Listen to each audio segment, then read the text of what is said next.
Hello everyone, good evening आप सभी को। आई होप कि आप सब बहुत ही अच्छे होंगे। और नवरात्रि का पावन त्यौहार बहुत ही हर्षोल्लास के साथ सब लोगों ने मनाया। और ये नवरात्रि का त्यौहार अब ख़त्म हो गया है और अब इसके बाद छठ पर्व की तैयारी चलेगी, दीपावली की तैयारी चलेगी और सभी के घरों में बहुत ही ज़ोर शोर से तैयारी शुरू भी हो गई होगी। और साथ में मेरे घर में भी बहुत सी जोर शोर से तैयारी शुरू हो गई है। तो आज मैं आपको छठ पूजा के बारे में, उसके महत्व के बारे में और छठ पूजा किसने स्टार्ट की थी और छठ पूजा कैसे मनाया जाता है उसके बारे में, और ये कब होता है उसके बारे में मैं बताऊंगी आज। तो छठ पूजा का निर्माण जो है सूर्यपुत्र कर्ण के द्वारा किया गया था। एक समय की बात है कि जब पृथ्वी पे बहुत ही अकाल पड़ गया था और माने अनाज उत्पन्न नहीं हुआ था और सूखाग्रस्त पड़ गया था। ना ही कोई सब्जियां उपज हुई थी, ना ही कोई फल फ्रूट उपज हुए थे, ना ही किसी प्रकार के अनाज उत्पन्न हुए थे। तो धरतीवासी के लोग त्राहिमाम कर रहे थे और बहुत सारे बच्चे सब बिना खाए भूख के मारे मर रहे थे। चारों तरफ जो है कि त्राहिमाम मचा हुआ था, क्योंकि उस साल कोई फसल हुआ ही नहीं था और लोग भूख के मारे मर रहे थे। तो उसी समय सूर्य पुत्र जो कर्ण थे, तो कर्ण हम हमेशा अपने पिताजी को देवता के समान पूजा करते थे और उनको अपना आराध्य मानते थे और उनकी हर एक बात को माने उनको सम्मान देते थे और भगवान मानते थे, पिता भी मानते थे। माने कर्ण अपने सूर्य भगवान को हर चीज़ मानते थे। उनका बहुत ही बड़ा वो माने भक्त थे। तो कर्ण जो है ना इस पर्व का शुरुआत किया। कर्ण जो है ना उस समय उपवास रखे और सब कुछ जुगाड़ करके अन्न फल सब्जियां तरह तरह का मेवे मिष्ठान सब कुछ को ले करके जो भी था उससे कर्ण जो है छठ का व्रत रखे और सूर्य देव को आराधना किए कि हे सूर्य देव, हम पृथ्वीवासियों का जान को बचाइए और अकाल पड़ गया है, यहाँ सूखाग्रस्त हो गया है, बारिश नहीं हो रहा है। सो आप अपना कृपा बनाएं और धूप और बारिश दे, तब जाके अनाज उत्पन्न होगा, तब पृथ्वीवासी जो है कि खा करके अपने जीवन को निर्वाह करेंगे। तो उसी समय से कर्ण जो छठ पर्व को स्टार्ट किए, जो कि आज तक वो छठ पर्व होता चला आ रहा है। और ये पर्व कब मनाया जाता है? तो ये पर्व मनाया जाता है कार्तिक महीने के शुक्ल पक्ष की छठी तिथि को, जो कि आने वाला है कुछ ही दिनों में। और सबके घरों में बड़े ही जोर शोर से तैयारी भी इसकी चल रही होगी। तो पिछले पक्ष में मनाया जाता है। तो कार्तिक महीने के जो शुक्ल पक्ष है उसकी चौथी तिथि को कद्दू भात मनाया जाता है। और कुछ लोग बिहार से हैं, कुछ झारखंड से जो लोग हैं तो कद्दू भात बोलते हैं। बिहार में इसको नहाए खाए का नाम दिया जाता है, नहाए खाए बोला जाता है। और उसके जस्ट बाद दिन खरना का होता है, जिसको बिहार में लोहंडा बोला जाता है और झारखंड में उसको खरना बोला जाता है। तो खरना का प्रसाद होता है। तो कद्दू भात के दिन बहुत सारे लोग जो है कि अपने घर परिवार समाज के लोगों को बुलाते हैं, यथाशक्ति उन लोगों को प्रसाद, तरह तरह की सब्जियां बनती है, सब सलाद बनती है, चटनियाँ बनती है और चने की दाल में कद्दू डाल के बनता है, अरवा चावल बनता है। तो ये सारा भोजन उस दिन पापड़ रहता है और तरह तरह की पकवान बनते हैं, जो कि पर्वतीन खा करके उसको अनुष्ठान अपना शुरू करती है। और उसके बाद फिर जस्ट बाद दिन खरना होता है। कद्दू भात के दिन खाना खा करके वही खाना को फिर शाम के लिए भी रखा जाता है, जो कि वही चावल और कद्दू दाल जो है पर्वतीन खा करके उपवास शुरू करती है। और उसके बाद फिर खरना होता है। और इस बार तो मेरा 20वां साल कंप्लीट हो गया, क्योंकि हम 2005 से छठ पूजा कर रहे हैं। तो मेरा 20 साल कंप्लीट हो गया। इस साल मेरा 21वां साल होगा। तो छठ माँ का मेरे ऊपर कृपा बनाए रखे ताकि हम हर एक साल छठ पर्व को करें, कहीं भी रहें तो हम करें। और ये पर्व हम गंगा नदी में जा कर के मनाते हैं, क्योंकि हमारे घर की तरफ गंगा नदी है, तो हम वहीं जाते हैं, वहीं पर्व करते हैं। गंगा में छठ का अलग ही महत्व है। और ऐसे तो जहाँ जिसके पास झील है, पोखर है, नदी है, तालाब है, तो जहाँ जो चीज़ें अवेलेबल है लोग वहाँ पे अर्घ दे देते हैं, पूजा पाठ वहीं पे कर लेते हैं। कोई ये नहीं है कि गंगा है तो गंगा में ही हम करेंगे। और जैसे रांची है, पटना जैसा जगह है, तो वहाँ अपार्टमेंट है, बड़े बड़े अपार्टमेंट है, तो बड़े बड़े अपार्टमेंट के ऊपर बड़ा सा जो टब मिलता है आर्टिफिशियल प्लास्टिक का रहता है, उसको बलून की तरह लोग फुला देते हैं और उसमें पानी गंगा जल डाल देते हैं, गुलाब का पंखुड़ी डाल देते हैं, थोड़ा सा दूध डाल देते हैं, थोड़ा सा कलर डाल देते हैं और उसी को गंगा जल मान करके उसी में उतर के पर्वतीन लोग अर्घ देती है। तो रांची या पटना जैसे बड़े बड़े शहर में हम ऐसे ही देखे हैं कि पर्वतीन उसी में उतर करके अर्घ देती है। और 2 साल जब हम रांची में थे तो ऐसे ही अपार्टमेंट में सब लोग छठ पूजा कर रही थी और हम भी साथ में किए थे। उसके बाद फिर जब खरना हो जाता है तो खरना में गुड़ का प्रसाद रहता है। बहुत लोग जो है कि रोटी पिट्ठा भी बनाते हैं और सबके घर का अलग अलग नियम होता है, हर घर का अलग अलग नियम होता है। और ये पर्व ऐसा है कि जहाँ आपको जैसे नियम से आप स्टार्ट किए हैं उसी नियम से आपको हमेशा करना होगा। इसमें कोई अपना अलग से नियम को इंक्लूड नहीं करना होता है।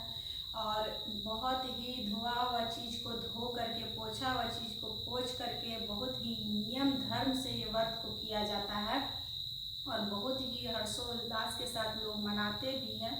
और ये पर्व आस्था का प्रतीक है और बहुत ही शुद्धिकरण से किया जाता है। तो बहुत लोगों के घर में दूध वाला भी खीर बनता है और गुड़ वाला भी खीर बनता है। तो हमारे यहाँ तो गुड़ का खीर बनता है और उसके साथ चिनिया केला रहता है। तो शुरू से हम लोग के यहाँ वैसे ही हुआ है। तो केला के पत्ता पे हम लोग जो है कि प्रसाद उसमें रख देते हैं और छठ माँ का 6 गो केला रहता है उसमें खोस देते हैं और वही प्रसाद जो है पर्वतीन खाती है। और पर्वतीन ही पर आम के लकड़ी पर ही उसको बनाती है, जहाँ छठ का रूम होता है जो कि पुचारा करके एकदम साफ सुथरा रहता है। और पीतल कासा फूल का जो बर्तन होता है उसका छठ पर्व का बर्तन भी सारा अलग से रहता है।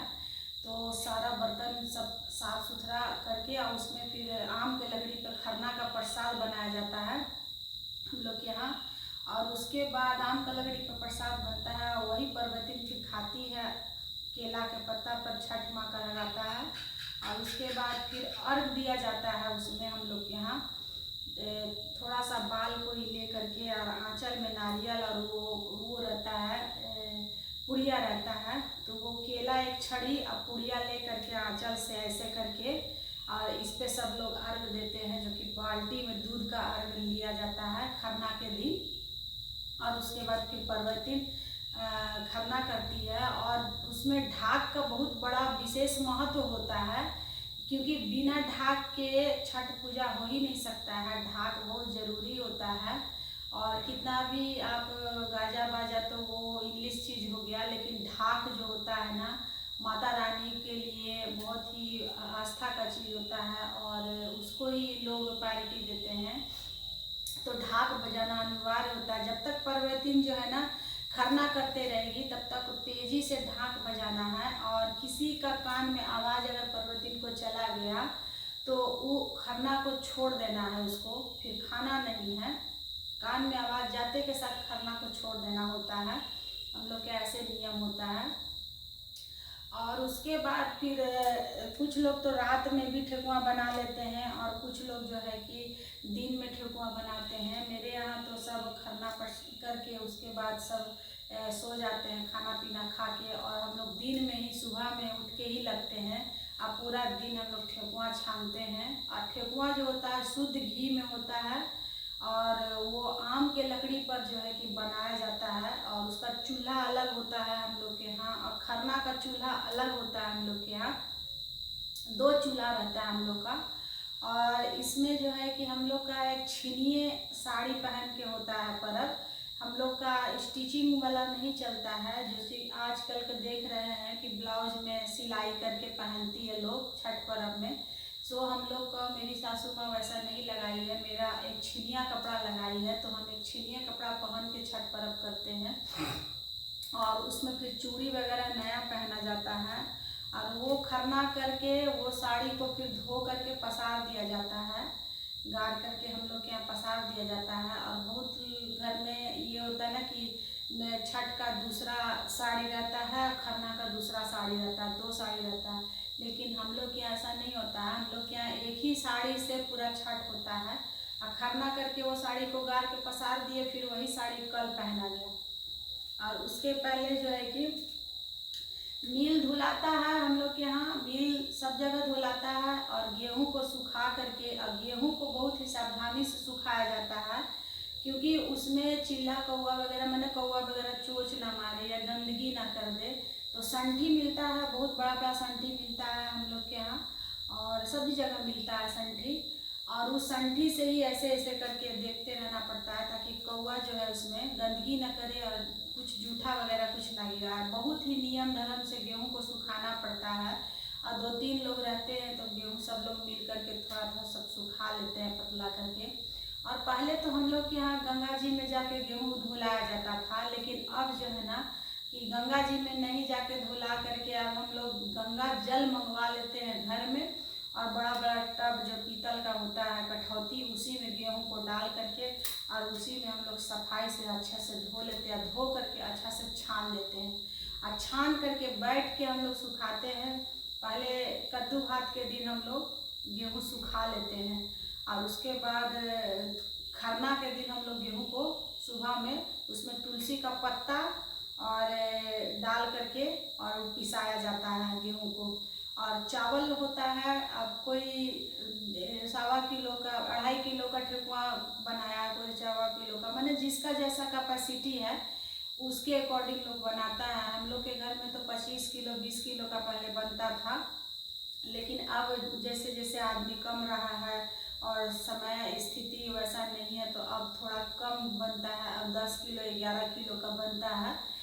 और फिर जो है कि 2.5 किलो के सार का रहता है। चावल भी मोटा वाला जो अरवा चावल होता है उसको भी धो करके गेहूं के साथ ही सुखा दिया जाता है और वो भी पिसा दिया जाता है। और गेहूं का जो आटा होता है ना तो थोड़ा मोटा पिसाता है, वो मिल वाला को पता रहता है। तो पहले के लोग तो जाता में गेहूं को पीसते थे, लेकिन अब उतना पॉसिबल नहीं है हर किसी के पास। और अब तो जाता भी प्रायः मिलेगा या नहीं मिलेगा, किसी के घर में जाता का नाम भी नहीं। आजकल के बच्चे सुने हुए कि जाता होता क्या है। नहीं तो पहले मेरी माँ लोग करती थी ना तो जाता में गेहूं को पीसती थी, रात रात भर गेहूं पिसाता था। लेकिन अब तो मिल में ही लोग पिसवाते हैं और मिल धुला जाता है। और उसके बाद फिर जो है कि ठेकुआ बन जाता है, उसके बाद डाला सजाया जाता है। और हम लोग के घर का नियम है ना कि जितना भी लड़का लोग रहता है सबके नाम से एक गो सूप लगता है। और मेरे यहाँ तो बेटी के नाम से भी सूप लग गया है, क्योंकि मिठी भी बोली कि सबका सूप लगेगा तो मेरा सूप क्यों नहीं लगेगा। तो हम बोले ठीक है, तुम्हारा भी सूप हम लगा देंगे। तो उसका नाम से भी सूप लग गया है। तो जितने भी जेंट्स हैं सबके नाम से सब सूप होता है। तो मेरे यहाँ तो 15-16 सूप हो जाता था पहले, और बाहर के लोग कोई देते थे तो और ज़्यादा ही हो जाता था। तो 13 सूप तो मेरे यहाँ नेसेसरी हो जाता है। और 3-4 करके सबका सूप रहता है, तो 13, 14, 15 सूप ऐसे हो जाता है। फिर एक डाला होता है।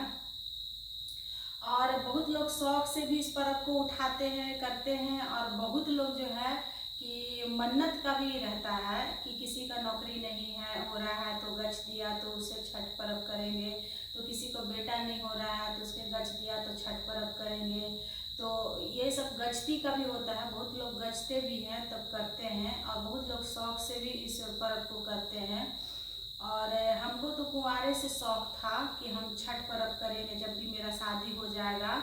तो मेरा एक शौक था, एक सपना था कि मेरा ससुराल में गंगा नदी हो, और गंगा में हम छठ पर्व करें। छठ करने का भी हमको शौक था कुंवारे में, और गंगा नदी का भी सपना था कि जहाँ भी मेरा ससुराल हो, माने घर हो, वहाँ गंगा नदी जरूर हो। तो वहाँ गंगा नदी भी है और छठ पर्व भी हमको वहाँ मिला करने के लिए बहुत ही बड़ी सौभाग्य की बात है मेरे लिए। और इसी तरह जो है कि फिर सूप वगैरह जो है कि सजा लिया जाता है और सूप में जितना डाला रहता है उसके हिसाब से सारा फल लाया जाता है और सारा फल रहता है उसमें। छड़ी केला रहता है जो कि टूटा हुआ बिल्कुल भी नहीं होना चाहिए और उसमें बड़ा वाला नींबू होता है और नारियल बिना छीले हुए रहता है। बहुत लोग तो छील के भी चढ़ा देते हैं लेकिन नहीं, हम लोग के यहाँ बिना छीले हुए नारियल रहता है। और उसके बाद नारियल के ऊपर आलता रहता है, केतारी रहता है, अमरूद रहता है, सेव रहता है, नाशपाती रहता है और जाकर के गाजर रहता है, अदरक रहता है, हल्दी रहता है, पान सुपारी और मुर्गा फूल रहता है और सारा फल एक एक गो रहता है। आंवला रहता है, पनियाला रहता है, उसके बाद सिंघाड़ा रहता है। केतारी में कदम का फूल लगाया जाता है जो कि दोनों साइड से उसमें रखा जाता है और उसमें जो फल आप लगाए हैं शुरू से वो फल आपको देना है। बहुत लोग को हम देखते हैं शरीफा तो अंगूर तो अनार, तो नहीं, हम लोग शरीफा और अंगूर हम लोग नहीं लगाए हैं, हम लोग अनार वगैरह रखते हैं।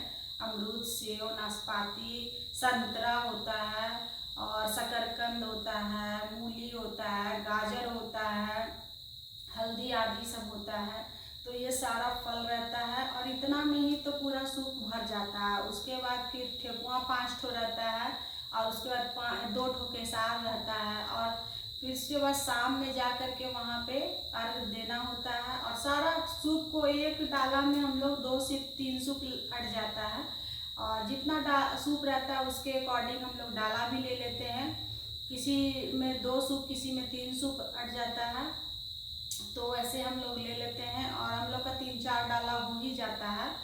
और उसके बाद फिर हम लोग ढाक बजा करके छठ माँ का, अगर गचती का सूप रहा तो सबसे पहले उसका डाला सूप निकलेगा और उसके बाद फिर घाट हम लोग यहाँ छेकना पड़ता है, क्योंकि नहीं छेकेंगे ना तो जगह ही नहीं मिलेगा, तो छेकना पड़ता है। तो वहाँ पे जा कर के सारा सूप सजा देता है और उसके बाद जब अर्घ का टाइम होता है तो पंडित जी बताते हैं कि इतना बजे से अर्घ है, तो अर्घ का जब टाइम होता है ना तो उसी समय पे हम लोग का अर्घ पड़ता है और टाइम से अर्घ देना होता है और उसके बाद अर्घ दे करके हम लोग फिर वापस घर चले आते हैं, कपड़ा वगैरह वहाँ पर चेंज कर लेते हैं।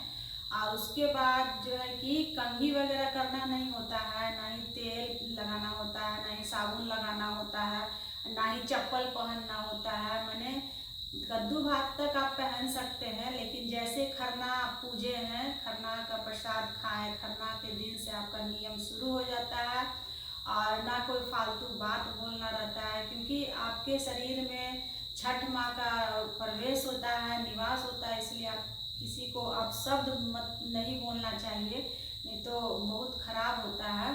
पर्वतीन को मैंने चुप ही रहना चाहिए, ज़्यादातर काम भर ही बात बोलना चाहिए।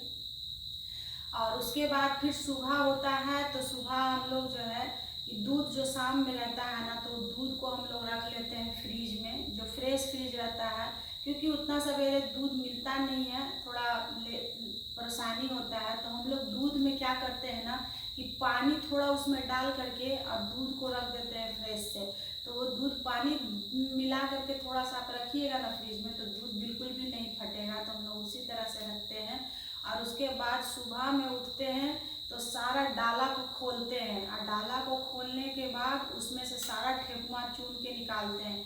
और अर्घ देने से ना कुछ ठेकुआ तो गल जाता है, टूट जाता है और मिट्टी वगैरह लग जाता है, तो यूजलेस हो जाता है वो सब। तो चुन के फ्रेश फ्रेश ठेकुआ निकाल देते हैं, उसमें सारा निकाल करके और उसमें सब फिर जो बिना पूजा हुआ ठेकुआ है बढ़िया वाला, तो वो 5-5 ठो सारा सूप में फिर ठेकुआ डाल देते हैं और उसके बाद 2-2 को केसार फिर उसमें डाल देते हैं। और उसके बाद जितना दिया रहता है, कुछ लोग तो दिया जो है कि बदल देते हैं और कुछ लोग बाती बदल देते हैं, तो जिसके घर में जैसा नियम शुरू से लगा हुआ है वैसे लोग करते हैं। तो हम लोग के घर में दिया नहीं बदला जाता है, हम लोग के घर में बाती बदला जाता है, तो दिया वही रहता है। तो क्या करते हैं, सारा दिया निकाल करके उसमें से सारा बाती निकाल के हटा देते हैं और उसमें सब फिर फ्रेश बाती उसमें लगाते हैं और सब में पूरा घी देते हैं। और उसके बाद फिर सिंघाड़ा, सब सिंघाड़ा मैंने वो सुबह का अर्घ में जो है ना कि आपको कुछ भी फल डालना है, चाहे आप कुछ भी रखिए, तो हम तो सिंघाड़ा ही रखते हैं। तो 2-2 गो सिंघाड़ा, उसमें 5-5 गो सिंघाड़ा, जैसा रहा आपके पास उतना उसमें सब सूप में डाल दीजिए सिंघाड़ा। और उसके बाद सब सूप में ठेकुआ बदल दीजिए और सब सूप में केसार डाल दीजिए। और उसके बाद धूना दिखा करके डाला निकाला जाता है। सबसे पहले धूना जलाइए, अगरबत्ती जलाइए और पूरा डाला को साड़ी में या धोती में बांधिए, या उसका मिलता है बड़ा बड़ा चादर मिलता है, तो चादर में अच्छे से बांध दिया जाता है। और उसके बाद धूना दिखा करके छठ माता को गोड़ लगा जाता है। हम लोग गोड़ लगते हैं कि गलती सलती माफ़ कीजिएगा, भूल चूक माफ़ कीजिएगा। और उसके बाद डाला लेकर के ढाक बजाते हुए, आगे आगे ढाक रहेगा और पीछे से डाला लेकर के जाएगा। और उसके बाद फिर वहाँ घाट जो छेका हुआ रहता है वहाँ पे रखता है। और उसके बाद फिर जो है कि जब सूर्य अर्घ का टाइम होता है, तो उसके बाद फिर जैसे ही अर्घ का टाइम होगा, जब सूर्य भगवान का लालीपन आ जाता है, तो उसके बाद अर्घ देना शुरू हो जाता है। सब लोग फिर अर्घ देने लगते हैं। और उसके बाद दूध से अर्घ देता है, फिर उसके बाद गंगा जल से भी अर्घ देना होता है। और जिसका गचती रहता है, जिसका मन्नत रहता है, तो सबसे पहले सूप उसका दिया जाता है, उसका अर्घ किया जाता है। उसके बाद किसी का सूप से अर्घ दिया जाता है। सबसे पहले उसका अर्घ दिया जाएगा सूप से। तो इसी तरह से उसके बाद फिर वहाँ कपड़ा उपड़ा अर्घ देने के बाद फिर सूर्य मंदिर में हम लोग पूजा कर लेते हैं। जो भी है ठेकुआ उन्हें चढ़ा लेते हैं, दान दिया जला करके। उसके बाद फिर जो परवतिन का कपड़ा होता है उससे सब लोग, हम लोग के यहाँ आँख पोंछते हैं। बड़े नहीं, बड़े भी पोंछ लेते हैं, छोटे बड़े सब पोंछ लेते हैं आँख। और उसके बाद परवतिन का कपड़ा को गाड़ के झोला में रख देते हैं। और उसके बाद जो है कि फिर जो है ना कि घर हम लोग वापस आ जाते हैं, कपड़ा बदल करके, वहाँ पे कपड़ा चेंज करके घर आने के बाद घर का गोसाई जो देवी देवता है उस सब में ठेकुआ के साथ चढ़ाते हैं, फूल चढ़ाते हैं, अगरबत्ती धूना, सब देवी देवता को, घर का जो देवी देवता है सबको पूजा किया जाता है। और उसके बाद फिर हम लोग जो है कि तब जा कर के पारण करते हैं। तो पारण में सबका पैर छू के प्रणाम करते हैं। जितने भी बड़े रहते हैं घर में, बड़ों का भी आशीर्वाद जरूरी होता है आगे बढ़ने के लिए। और जब भी आप पूजा पाठ त्यौहार कीजिए तो बड़ों का आशीर्वाद जरूर लीजिए। तो हम लेते हैं सबके, बड़ों का जितना, सबका पैर छू के प्रणाम करते हैं, आशीर्वाद लेते हैं सबसे। और उसके बाद फिर शरबत पीते हैं। और उसके बाद फिर शरबत पी के चाय पीते हैं। और उसके बाद फिर सारा डाला खोलते हैं और डाला खोल करके उसके बाद सबका प्रसाद निकालते हैं और काटना और बांटना शुरू कर देते हैं। तो पूरे दिन प्रसाद हम लोग के यहाँ, करीब पूरे दिन नहीं 2 दिन तक हम लोग के घर में प्रसाद ही बंटता है। और 2 दिन तक हम लोग प्रसाद बांटते ही रहते हैं। और सब लोग जो भी आते हैं, कभी किसी को निराश नहीं करते, सबको सारा प्रसाद बांट देते हम लोग। और उसके बाद फिर इसी तरह से हम लोग छठ पर्व मनाते हैं। और सबके घर का अलग अलग रीति रिवाज होता है, तो ये हम रीति रिवाज अपने घर का बताए हैं। और चूँकि हम झारखंड से बिलोंग करते हैं, तो झारखंड का जो रीति रिवाज है वो हम आप लोगों से शेयर किए हैं। तो मेरी वीडियो कैसी लगी फ्रेंड्स? तो वीडियो अच्छी लगी तो ज़रूर से लाइक सब्सक्राइब कर दीजिएगा, शेयर भी कर दीजिएगा। और मिलते हैं फिर आप लोगों के नेक्स्ट ब्लॉग में। और ये मेरा 21वां साल छठ पर्व का होगा। तो और पहले हमको बहुत डर लगता था कि हम छठ पर्व कर पाएंगे कि नहीं कर पाएंगे, क्योंकि जब हम छठ पर्व स्टार्ट किए ना, तो मेरी बेटी 3 महीना की गोदी में थी। और 2005 में उसको हम, जब वो अगस्त में जन्म ली थी ना, तो दशहरा का 10वीं के दिन ना उसको दिन बना करके हम लेके आए थे अपने ससुराल। दशहरा के 10वीं में दिन बनता है नए बच्चे को लेके आने का, तो लेके आए थे। उसी समय हमारी सासू माँ पहले करती थी, 10 साल उन्होंने छठ किया है। और जब उनके शरीर को थोड़ा सा, मैंने नहीं उपवास रह सकती थी, थोड़ा सा तबीयत खराब हो जाता था उनका, तो बोले कि तुम छठ ले लो, हमसे नहीं हो पाता है। तो हम बोले कि हम कैसे करेंगे, हमको बहुत डर लगता है, हम नहीं कर पाएंगे। तो उस टाइम में मेरा उम्र 23 साल था। और हमको बहुत डर लगता था कि हम कर पाएंगे कि नहीं कर पाएंगे। और 3 महीना का गोदी में मेरा छोटा बच्चा था, तो हमको लगता कि 2-3 साल आप और कर लीजिए, उसके बाद हम आपसे ले लेंगे। लेकिन सासू माँ नहीं मानी, बोली कि नहीं तुम ले लो करो। तो हम बोले कि ठीक है, नहीं तो फिर हम ब्राह्मण को दान देंगे। बोले कि ठीक है हम ले लेते हैं, हम करेंगे। और हमको इतना डर लग रहा था, इतना डर लग रहा था कि मैं आपको बता नहीं सकते। लेकिन फिर भी बोलता है ना, छठ माँ का जब कृपा होता है ना तो सब कुछ पार घाट लग जाता है। सो हम मैंने छठ माँ से विनती करके उठाए पर्व। और उठाने के मतलब बोलता है ना कि आधा तो नाधा, नाधा तो पूरा। तो इसी तरह हम पर्व उठाए और किए उसके बाद फिर हम करते चले गए। और हमको शक्ति माता रानी छठ माँ की तरफ से शक्ति हिम्मत हम मिलते रहा और हौसला बुलंद हो गया। और आज ये है कि हम 20 साल छठ पर्व कर चुके। और इस साल का छठ पर्व मेरा 21वां साल होगा। और सभी बड़ों का आशीर्वाद और प्यार में के मने बदौलत हुआ पर्व होता है और बहुत ही अच्छा लगता है। और घर का एक रौनक बढ़ जाता है और घर जो है ना कि एक शुद्धिकरण हो जाता है। और देखा जाए तो एक यज्ञ होता है। और इस पर्व का हमारे घर में बहुत ही हर्षोल्लास के साथ मनाया जाता है और सभी लोगों को बहुत ही बेसब्री से इंतजार रहता है इस पर्व का कि छठ पर्व कब आए, हम सारे फैमिली एकजुट हों और धूमधाम से इस पर्व को सेलिब्रेट करने का काम करें। तो इसी के साथ मिलते हैं नेक्स्ट ब्लॉग में गाइस। और वीडियो बहुत भी लंबा हो रहा है, तो टेक केयर और जहाँ भी रहें खुश रहें, मस्त रहें, ज़बरदस्त रहें। और मिलते हैं नेक्स्ट ब्लॉग में। Bye bye.